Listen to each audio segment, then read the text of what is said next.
in some of these groups, you've got somebody will say in 2027, we say in 2023, and they'll believe the 2027. It's, what do you do to change that? You don't. They're following somebody else's voice and they're not following their own intuition. That's okay. We see that. I will openly say to any group, any leadership out there, come and speak, or you'll join later. You can join now, or you'll join later. This is happening. This is divine. This is rapture, deliverance, whatever it is you wish to call it from whatever book you read. But it's inevitable. It's undeniable with what's going on, unless you close your eyes and put your head in the sand and go, no. Anybody can see on a world stage, even in a country stage, that things are developing badly to the point of oppression and malevolence and outright evil. Starting little breakaway groups in those countries does nothing.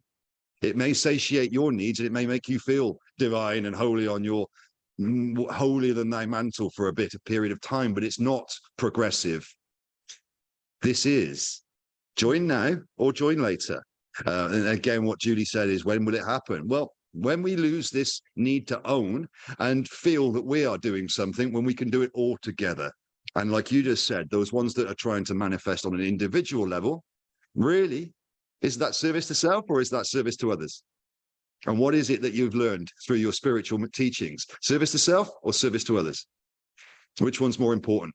So we're seeing priorities moving. We're seeing that shifting, certainly in the rank and file, as I call people as it stands. But this is an outright call to the leaders. Join now or join later. Your choice. Perfect. And then I've just got one more question. Sorry, I don't mean to hold the floor here. I'm originally from South Africa, as you might have heard from my accent. And so you were talking into those people that don't have internet and are really out in the rural areas and so forth. And so just on a logistic level, upon inception, if those people, how would they get their funding?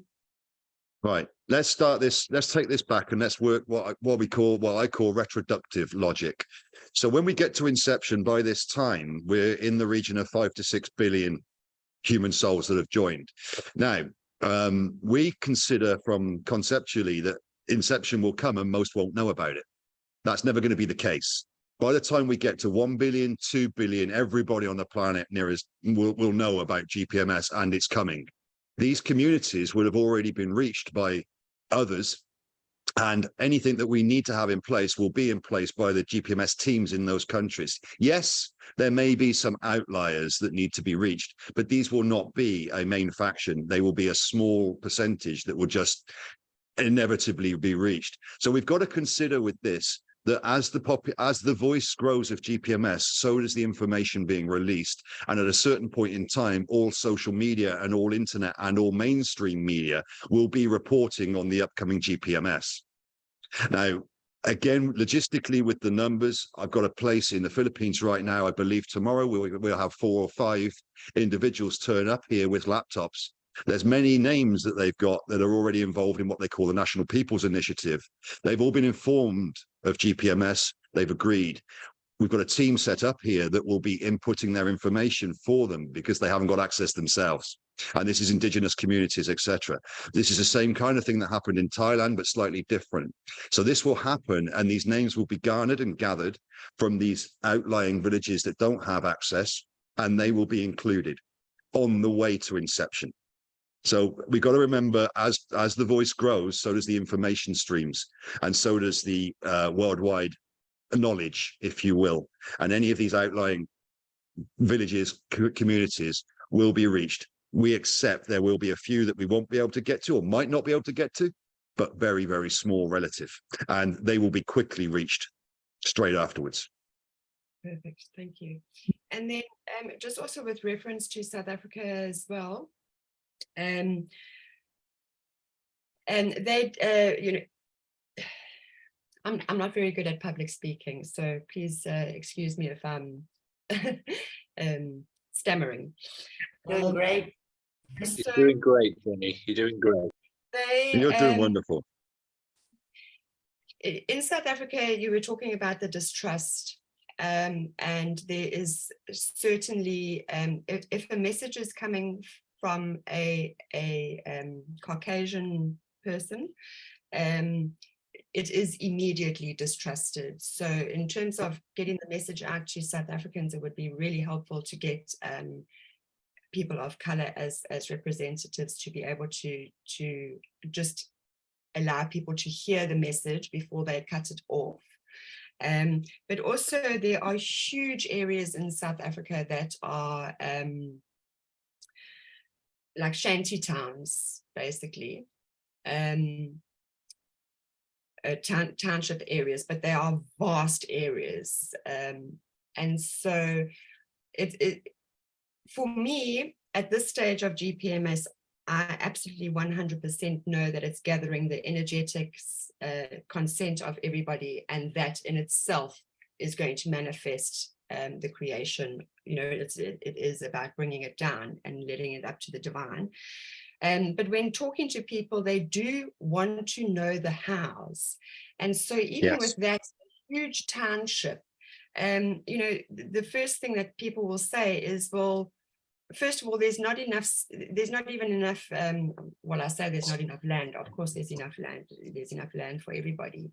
But, you know, they've been promised houses. They've been promised all these things. You know, it's really difficult to, and also a lot of them they don't have a concept of the future, because it's really difficult in these countries where they are literally just surviving the day. You know, the crime is horrific, the violence is horrific. So, you know, the concept of the future doesn't really come into their field.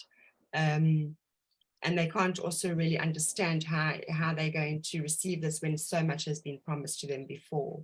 So it's just on that score, it's also difficult to try and get that message that actually you just need to, you know, say, I choose it at this point. Perfect. And I'll say this openly, and I know Brother Rick will come in afterwards with a more divine or with a higher aspect to this, but I'll put this out from a higher aspect too.